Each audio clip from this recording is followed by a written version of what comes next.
नमस्कार, मैं पुष्पेंद्र चौधरी और आप देख रहे हैं India voice Haryana Punjab bulletin में आपका स्वागत है। रुक करते हैं खबरों की ओर। गुरु नानक देव जी के 555वें प्रकाश पर्व के अवसर पर सीएम नायब सिंह सैनी ने कहा कि मैं हरियाणा और देश के सभी लोगों को हार्दिक बधाई और शुभकामनाएं देता हूं। हमने हाल ही में इसमें शामिल होने की घोषणा की है। 104 पंजाबी शिक्षक और हमने उन्हें ज्वाइनिंग लेटर दे दिए हैं। अगर कोई और आवश्यकता होगी तो हम उसे भी पूरा करेंगे। गुरु नानक देव जी के प्रकाश पर्व के अवसर पर हमारी सरकार ने 500 बिस्तरों वाले अस्पताल का नामकरण गुरु नानक देव के नाम पर किया जाए। गुरु नानक देव जी के 555वें प्रकाश पर्व की मैं सभी प्रदेशवासियों देशवासियों को बहुत बहुत बधाई और शुभकामनाएं देना। गुरु नानक देव जी का जो जीवन मानवता के हित में लगा है, जिन्होंने इस देश की रक्षा, इस धर्म की रक्षा, समाज में फैली हुई कुरीतियों और किसान के लिए उन्होंने जो एक मार्ग दिया है, मैं उसके लिए उनकी शिक्षाओं के ऊपर जो आज हम आगे बढ़ रहे हैं, मुझे आज गर्व है कि ऐसे महान संत गुरु नानक देव जी के 555वां प्रकाश पर्व हर्षोल्लास के साथ हम सब मिलकर के मना रहे हैं। मैं सभी को बहुत बहुत शुभकामनाएं और बधाई देना। हमने 104 पंजाबी के टीचर अभी पिछले दिनों लिस्ट निकली थी, उसके अंदर उनको ज्वाइनिंग लेटर भी दिया है और हमारे यहाँ और भी अगर कोई आवश्यकता होगी उसको भी पूरा किया जाए। आज गुरु नानक देव जी के प्रकाश पर्व के इस अवसर के ऊपर हमने गुरुग्राम में जो 500 बेडेड हॉस्पिटल है उसका नामकरण गुरु नानक देव जी के नाम से रखने का हमारी सरकार ने निर्णय लिया है। और आज हमने जो किसानों को 2000 रुपये प्रति एकड़ के हिसाब से हमने पिछले दिनों 500 करोड़ रुपया किसानों के खाते में एक किस्त भेजी थी। आज गुरु नानक देव जी के प्रकाश पर्व के अवसर के ऊपर दूसरी किस्त 300 करोड़ रुपए की हमने जारी की है। जल्दी ही वो उन तक पहुंच जाएगी और 10-15 दिन में जो शेष बचे हैं वो पैसा भी तीसरी किस्त हम जारी करके उन तक किसानों तक पहुंचाने का काम करेंगे। पंजाब के मुख्यमंत्री भगवंत मान ने गुरु नानक देव जी के प्रकाश पर्व के पवित्र अवसर पर अमृतसर साहिब में मत्था टेका और सभी के कल्याण के लिए प्रार्थना की। इस बीच उन्होंने कीर्तन श्रवण किया और सभी की भलाई के लिए प्रार्थना की। इस मौके पर बड़ी संख्या में श्रद्धालु भी नजर आए। इससे पहले मुख्यमंत्री मान ने श्री गुरु नानक देव जी की जयंती के शुभ अवसर पर बधाई देते हुए पोस्ट साझा किया और कहा कि सिख धर्म के संस्थापक, युग परिवर्तक, विश्व के नेता, प्रथम पातशाह साहिब श्री गुरु नानक की जयंती की शुभकामनाएं। आज पहली पातशाही श्री गुरु नानक साहब का 555वां गुरपुरब मनाया जा रहा है पूरी दुनिया च। मैं सारी दुनिया दे विच वसते सरबत दा भला मंगण वाली बाणी दे उपासकन बहुत बहुत बधाई देना। और गुरु साहब ने मानवता का स्नेहा दिता। गुरु साहब ने लाखां किलोमीटर पैदल चल के किरत करो दा, नाम जपो दा, वंड छपो दा हुक्का दिता। मलक भागो भाई लालो दियां रोटियां चो फर्क दसिया कि किहड़ी हराम दी है, किहड़ी हलाल दी है, किहड़ी सच दी कमाई दी है। सो अज साडे लई बहुत वड्डा दिन है। मैं अमृतसर साहब च आया होया सीगा ते मैं अज इत्थे गुरुद्वारा साहब च छेवीं पातशाही के गुरुद्वारा साहब च मत्था टेकना है। अज दरबार साहब के भी बहुत भारी गिनती च जिहड़े देशां विदेशां तो संगत आऊगी। मैं इदां नहीं चाहुंदा सीगा कि जे मैं जावां ते उत्थे कोई क्योस इदां दा हो जे ते संगतां नूं मत्था टेकण दो, क्योंकि गुरु दा दरबार असीं तां आउंदे रहने। सो बहुत बहुत मुबारकां। और गुरु साहब ने बहुत सदियां पहला लिखता सी, पवन गुरु पानी पिता माता धरत मात, पवन नूं, हवा नूं गुरु का दर्जा, पानी नूं पिता का दर्जा, धरती नूं माता का दर्जा, ते तीनों दर्जे कायम रखना साडा फर्ज बनता है। हरियाणा की नई विधानसभा के लिए चंडीगढ़ में जमीन देने के मामले में लगातार विवाद बढ़ता जा रहा है। अब सीएम नायब सिंह सैनी ने पंजाब के मुख्यमंत्री भगवंत मान के चंडीगढ़ सिर्फ हमारा है वाले बयान पर अपनी प्रतिक्रिया दी है। सीएम सैनी ने कहा कि चंडीगढ़ पर सिर्फ पंजाब का ही नहीं बल्कि हरियाणा का भी हक है। इस तरह की बयानबाजी ठीक नहीं है, ये लोगों के बीच विवाद पैदा करता है।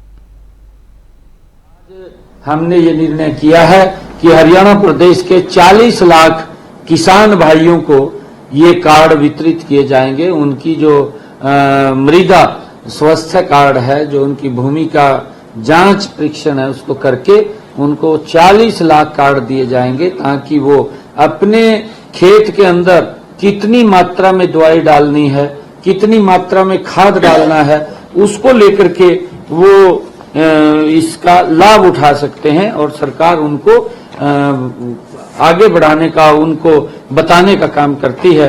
मैं सभी किसान भाइयों को आज जो ये मृदा स्वास्थ्य कार्ड वितरण का आज शुभारंभ हुआ है, इसकी भी मैं बहुत बहुत बधाई और शुभकामनाएं देता हूं। और पुनः मैं हरियाणा प्रदेश के सभी किसान भाइयों को और जो हमारे एनहांसमेंट के अंदर जो लाभ लेने वाले लोग हैं, उन सबको भी आज इस सारी स्कीम्स की जो लॉन्चिंग हुई है, इनकी मैं बहुत बहुत बधाई और शुभकामनाएं देता हूं। पुनः हरियाणा प्रदेश के सभी लोगों को मैं गुरु नानक देव जी के 555वें प्रकाश पर्व की बहुत बहुत बधाई और शुभकामनाएं। चंडीगढ़ हरियाणा का एक हिस्सा है, पंजाब का भी हिस्सा है। मैं पंजाब के नेताओं को ये कहना चाहूंगा, देखिए भाई, हम आपके छोटे भाई हैं, ये भाईचारा क्यों खराब कर रहे हैं? आप पहले ये राजनीतिक स्वार्थ की पूर्ति को पूरा करते हुए पहले आपने हमारे SYL को रोक दिया। SYL का पानी हमें मिलना था। अरे लोग देना चाहते हैं, पंजाब के लोग हमारे आदरणीय हैं, हमारे भाई हैं, वो भी हमारे किसान हैं, वो भी चाहते हैं कि हरियाणा हमारा छोटा भाई है, उनको पानी मिलना चाहिए। इस प्रकार की घटिया राजनीति को ये घसीटने का काम करते हैं। पहले इन्होंने SYL के पानी को रोका, अब विधानसभा के ऊपर आ गए। अरे भाई, ये चंडीगढ़ के ऊपर हरियाणा का भी हक है। आप ये मत कहिए, आप लोगों के हित के लिए काम करिए। आप इस प्रकार का द्वेष खड़ा करना, इस प्रकार से ध्यान डाइवर्ट करना, ये ना तो आपको शोभा देता है, ना किसी और को शोभा देता है। आप लोगों के हित में काम करिए कि लोगों को हमने क्या सुविधाएं देनी है। भाई, मैं भगवंत मान को कहना चाहूंगा कि तू वहां के किसानों की फसल तो खरीद लेता, फसल तो उनकी खरीद नहीं रहा, उनको MSP नहीं दे रहा। तू इस प्रकार का ध्यान डाइवर्ट करना चाहता है कि वहां हम विधानसभा नहीं बनने देंगे। क्यों भाई, हमारा हक नहीं है क्या? यहाँ पे हमारा हक है चंडीगढ़ के ऊपर। आप इस प्रकार की बात, मैं वहां के आदरणीय मुख्यमंत्री हैं भगवंत मान जी, उनसे निवेदन करूंगा कि वहां के किसान के हित में आप कदम उठाइए। अच्छा लगेगा हमें भी, हम भी आपसे कुछ न कुछ पता लगे भी पंजाब के किसान के लिए उनकी फसल MSP पर खरीदी है, उनको कोई मुआवजा दिया है। ये इस प्रकार की बात करिए। ये इस प्रकार की बातें क्यों करते हैं कि भाई हमने पानी रोक दिया, हमने उनको विधानसभा नहीं बनने देंगे? ये क्या मतलब है? ये कोई मतलब नहीं है भाई। समझदारी से काम लेना चाहिए। हमारे भाई हैं किसान के, अरे हम छोटे भाई हैं, हम बार बार ये बात बोल रहे हैं। वहां के लोग प्यार करते हैं हरियाणा के लोगों से, क्योंकि अगर अलग हुए हैं कोई दिक्कत थोड़ी हुई है, अलग हुए हैं तो उसके अंदर कोई दिक्कत नहीं है। ये थोड़ी है कि रास्ते बंद कर देंगे या अपनी घटिया राजनीति को उसके अंदर घसीट रहे हैं। अरे भगवंत मान, पंजाब की स्थिति को ठीक कर, वहां की जो स्थिति खराब हो रही है उसकी तरफ ध्यान दे। आप हमारी चिंता मत कर इधर की। गुरु नानक देव जी के इस पवित्र दिवस के अवसर के ऊपर एक और हमने अपना पोर्टल लॉन्च किया है, और विवादों के समाधान, क्योंकि एनहांसमेंट को लेकर के बहुत सारे ऐसे हमारे लोग थे जिनको कहीं न कहीं एनहांसमेंट के कारण दिक्कत आ रही थी और वो अपना प्लाट का समाधान नहीं हो पा रहा था। हमने पीछे भी इस योजना को लॉन्च किया था, परंतु वो शॉर्ट टर्म के लिए योजना थी। अब हमने इस योजना को लॉन्ग टर्म के लिए जारी किया है। ये 6 महीने तक ये जारी रहेगी और इसमें ऐसे 7,000 लोग हैं जो कहीं न कहीं समस्या के अंदर घिरे हुए हैं और ये विवादों के समाधान इस पोर्टल के माध्यम से वो अपने इस अनाउंसमेंट से संबंधित कोई भी विषय किसी प्लाट का है तो उसका समाधान वो हो जाएगा। मुझे खुशी है बताते हुए कि इसमें हमने जब पीछे शॉर्ट टर्म के लिए इस विवादों के समाधान को हमने जब लॉन्च किया था तो इसमें 50,000 से ज्यादा लाभार्थियों ने इस पोर्टल के माध्यम से लाभ उठाया था, परंतु 7,000 अभी और शेष बचे हैं। हमने इसको लॉन्ग टर्म के लिए ये पोर्टल जारी किया है कि वो इस योजना के अंदर आकर के लाभ ले सकें और उस अपनी ग्रीवेंस को समाप्त कर सकें। उसको लेकर के हमने आज 6 महीने के लिए इसको लॉन्च किया है। फिलहाल रुकते हैं छोटे से ब्रेक के लिए। ब्रेक के बाद खबरों का सिलसिला लगातार जारी है।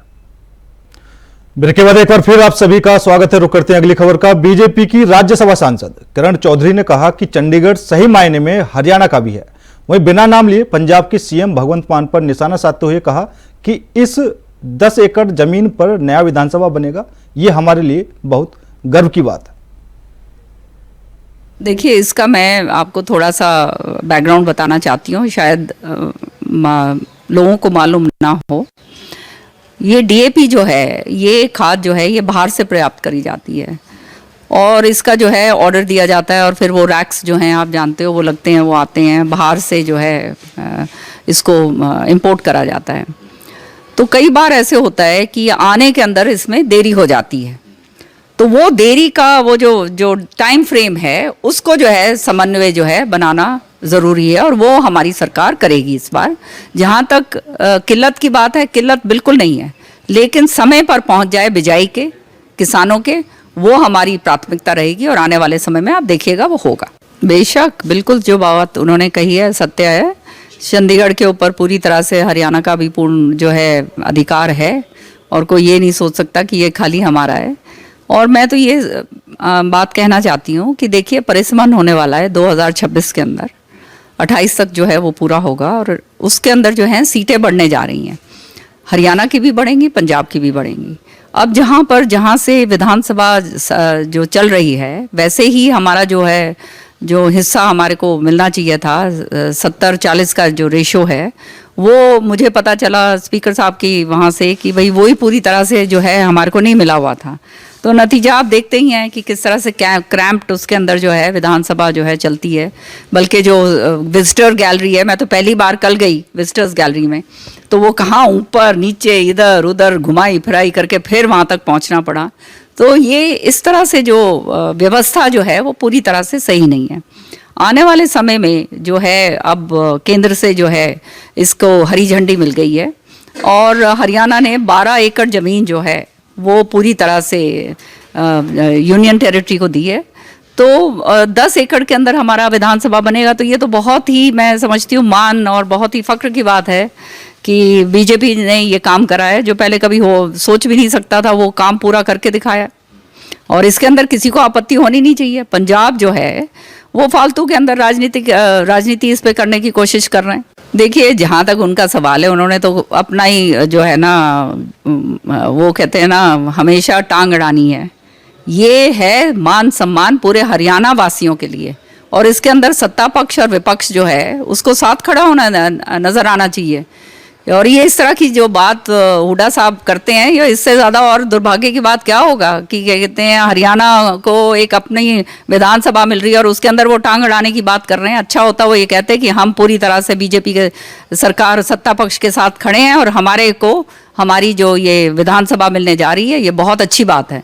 लेकिन जो ये बात ऐसी बात कहकर हरियाणा वासियों को सारों को दिखा दिया कि वो हरियाणा के बारे में तो सोचते ही नहीं। बेशक पूरी तरह से जीत दर्ज करेगी, जैसे हरियाणा के अंदर ऐतिहासिक जीत दर्ज करी है भाजपा ने, क्योंकि भाजपा एक संगठित पार्टी है और हर एक जो है बहुत सोच समझ के सारे कदम उठाए जाते हैं और जनता ने भी अब देख लिया है किस तरह से केंद्र के अंदर काम हुए हैं, ऐसे ऐतिहासिक काम जो 370 धारा जो हटाई गई है, नालंदा यूनिवर्सिटी जो हमारी पुरातन यूनिवर्सिटी थी, जहाँ से जो है बाहर के विदेशी स्कॉलर्स आकर जो है बुद्धिस्ट टेक्स्ट लेकर गए हैं चाइना से, जो हैं वहाँ के जो स्कॉलर थे हुआन जुआन जो हैं वो आए, सारे के सारे इस तरह के काम जो करे गए हैं जो देश को विकसित करने की नहीं, पूरा अंतर्राष्ट्रीय स्तर के ऊपर जो है देश को एक इतना ज़बरदस्त जो है ये दिया गया है, वो कहते हैं ना फेसलिफ्ट जो करा गया है, तो वो सारी जनता देख रही है। इस तरह के जो हैं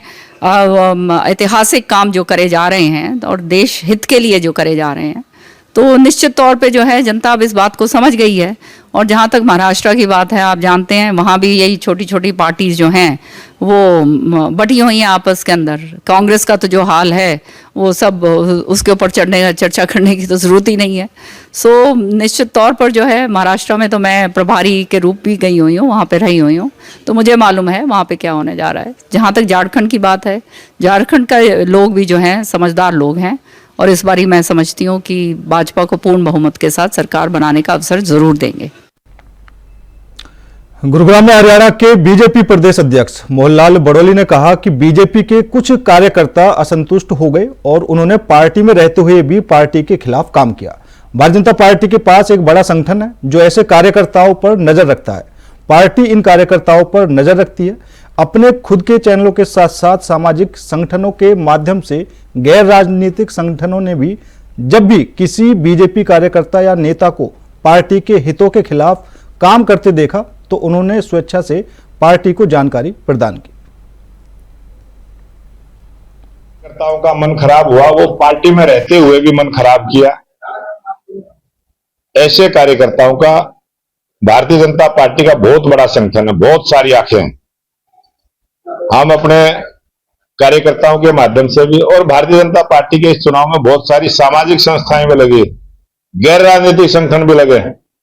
उन लोगों ने भी जहां भारतीय जनता पार्टी के कार्यकर्ताओं को किसी भी नेता को विरोध में काम करते हुए देखा, उन्होंने भी हमें जानकारी दी, उनसे मांगने की जरूरत नहीं पड़ी। बहुत सारे ऐसे सामाजिक संगठन के लोग हमारे पास आए जिन्होंने ये बताया कि आपका ये कार्यकर्ता खराब मन से लगा हुआ है। वो सारी जानकारी पार्टी के पास हमारे पास है, उसकी सूची बनी है और जिस प्रकार का सम्मान जिस कार्यकर्ता ने पार्टी के लिए किया है, पार्टी उसी प्रकार का सम्मान उसको देने का काम करे। संगठन पर्व में सदस्यता अभियान हमारा चला है और बहुत जल्दी चुनाव होंगे और भारतीय जनता पार्टी उस तैयारी में भी लगी है। और भारतीय जनता पार्टी एक चुनाव को पूरा करती है और अगले चुनाव में हम लग जाते हैं। जहां पूरे हरियाणा प्रदेश में 42 विधानसभा हमारे हैं, उन सभी विधानसभाओं को जीतने का हमारा अभियान चालू हो गया है और 2029 में हरियाणा प्रदेश में फिर से भारतीय जनता पार्टी की मजबूत सरकार बने।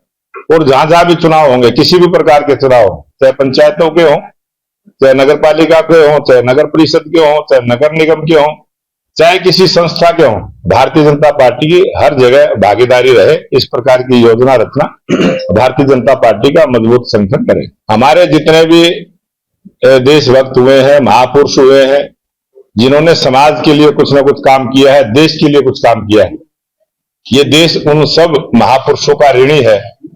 और गुरु नानक जी के नाम से हॉस्पिटल बनेगा तो बहुत अच्छी बात है और मैं हरियाणा सरकार को इसके लिए बहुत बहुत बधाई देता हूं। ये कांग्रेस की कमजोरी है और जो कांग्रेस से मुक्त भारत बनाने का जो देश के लोकप्रिय प्रधानमंत्री ने जिक्र किया था, मुझे लगता है उस बात को इस देश की जनता ने स्वीकार किया है और आने वाले जब जब भी चुनाव होंगे कांग्रेस घटेगी और भारतीय जनता पार्टी आगे बढ़ेगी। हम जिस प्रकार का जो व्यक्ति की गुणवत्ता है, जो उसकी क्वालिटी है, उसी प्रकार का पद उसको दें। चंडीगढ़ में हरियाणा के पूर्व सीएम और कांग्रेस नेता भूपेंद्र सिंह हुड्डा ने कहा कि यह सत्र 2 दिनों तक चला। मुख्यमंत्री ने जवाब दिया, लेकिन जो रोडमैप दिखाया जाना चाहिए था वह नहीं दिया, क्योंकि उन्होंने यह नहीं बताया कि वह क्या करने की योजना बना रहे हैं। राज्यपाल के अभिभाषण को भविष्य का रोडमैप माना जाता है। यदि आप 2 साल पहले के राज्यपाल के अभिभाषण को देखें तो मुख्यमंत्री को हमें पिछले 10 वर्षों की उपलब्धियों के बारे में बताना चाहिए। ये सेशन चला गवर्नर एड्रेस पे मुख्यमंत्री ने जवाब दिया, लेकिन जो रोड मैप होना चाहिए वो कोई नहीं दर्शाया उन्होंने। भाई हम क्या करेंगे, कितने क्या करने जा रहे हैं, क्या डेवलपमेंट करने जा रहे हैं, क्योंकि एक्चुअली तो गवर्नर एड्रेस जो होता है वो आगे रोड मैप होता है। आज से 2 साल पहले का गवर्नर एड्रेस उठा के देखो, उसमें भी लिखा होगा कि अब 5 लाख नौकरियां देंगे, वही मतलब स्टीरियोटाइप अब फिर इसमें भी लिखा हुआ है। तो वो तो ओल्ड वाइन न्यू बॉटल थी। और मुख्यमंत्री जी ने जो जवाब दिया वो रेलेवेंस नहीं था। भाई 10 साल की अचीवमेंट बताओ आप। मैंने कहा उनको भाई एजुकेशन है, हेल्थ है, इंफ्रास्ट्रक्चर है, यही तो प्रदेश की गवर्नमेंट के इंडिकेटर्स हैं। उसमें क्या किया 10 साल उन्होंने? कोई वो उनका जवाब सिलेबस है, एक इंस्टीट्यूट उन्होंने नहीं बनाया 10 साल में। तो अब अपनी तो अचीवमेंट बता नहीं रहे, 10 साल पहले की जो हमारी गवर्नमेंट है उसकी बात कर रहे हैं। वो तो नंबर 1 स्टेट थी देश में, पर कैपिटा इनकम में, पर कैपिटा इन्वेस्टमेंट में, लॉ एंड ऑर्डर में वो नंबर 1 स्टेट थी। आज हर चीज में पिछड़ा हुआ है। आज नंबर 1 हो गया अनएम्प्लॉयमेंट में। और जो लॉ एंड ऑर्डर सिचुएशन की आपको मालूम पता ही है क्या स्थिति है। तो कोई मतलब वो नहीं दिखे। और जो हमारे तरफ से जो, हालांकि मैं चाहता नहीं था कि वो चलो ये तो मैं सोचा भी बने हैं, अगर वो अपनी बात करते तो मैं कहता जो हमने जो सवाल उठाए उनका कोई तसल्ली बख्श जवाब है। अब मान लो नौकरियों में भ्रष्टाचार जितना है, नौकरियां इनकी समय बिकी, उसका डिप्टी सेक्रेटरी का दिया नाम किसने लिया था? डॉक्टर साहब ने, डॉक्टर काजर ने कहा सेक्रेटरी था डिप्टी सेक्रेटरी, और उसका वो भी दिखाया, मैंने एक चैट भी दिया था। थानेसर से कांग्रेस के विधायक अशोक अरोड़ा ने कहा कि सरकार का विजन स्पष्ट नहीं है, सरकार आंकड़े छुपाकर भ्रमजाल फैला रही है। विधानसभा सत्र से पहले राज्यपाल के सामने सरकार का विजन रखा जाता है जिस पर सभी चर्चा करते हैं, लेकिन इस बार ऐसा कुछ नहीं दिख रहा है। उन्होंने कहा कि विधानसभा सत्र में उन्हें चर्चा का मौका मिला तो उन्होंने धान घोटाला, रजिस्ट्री घोटाला, शराब घोटाला आदि मुद्दों को उठाते हुए कहा कि इनकी रिपोर्ट क्यों छुपाई जा रही। राज्यपाल के अभिभाषण से शुरू हुआ और उस पर चर्चा करने का मुझे भी मौका मिला। कोई भी सरकार का विजन होता है वो गवर्नर एड्रेस में दिखाया जाता है, परंतु इस गवर्नर एड्रेस में सरकार। फरीदाबाद में ज्वेलरी की शॉप में 2 नकाबपोश बदमाश गन पॉइंट पर लूट की वारदात को अंजाम देने पहुंचे, जहां पर दुकान मालिक की सूझबूझ की वजह से बदमाशों को उल्टे पैर भागना पड़ा। घटना का सीसीटीवी फुटेज भी सामने आया है। पुलिस मामले की जांच कर रही है। मामला फरीदाबाद के सेक्टर 35 अशोका एनक्लेव के पास मार्केट का है।